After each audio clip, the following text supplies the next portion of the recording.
Alright, so this is a quick tutorial on how you can convert your Google Sheet CSV straight away into like a JSON array. So the way this works is there is a script that runs underneath the tools section, but that you can't access unless you make a copy of this file. So the first step is to make a copy, and then you're the owner of that particular file, and you can then also edit it without other users seeing that or without other users being able to change your file. So I have like a test data in here of like company and teams as like two columns, and you might want to see that as a JSON array. So I'll show you how to do that. There's already a script inside the script editor, which you can find via tools and then script editor.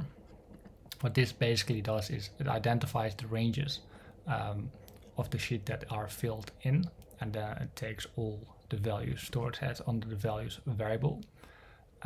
It's then basically looping over all that data and creating the JSON file, which in the end will be added to your Drive app as the name of the file.json. That will be the file name, but you can obviously change this to, let's say, zura.json. It doesn't really matter what you name it. So let's just run it. Let's see what happens.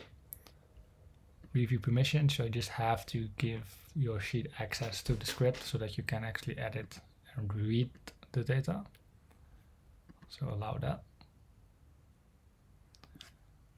Just give it a little bit of time to run through the full script, and then to see your results, you can go into the logs. So you see that there is now an array of like company A, team 1, company B, team 2, which you can use for if you're want to use it in JavaScript file, you can copy it there as like your database or whatever purpose you have for it.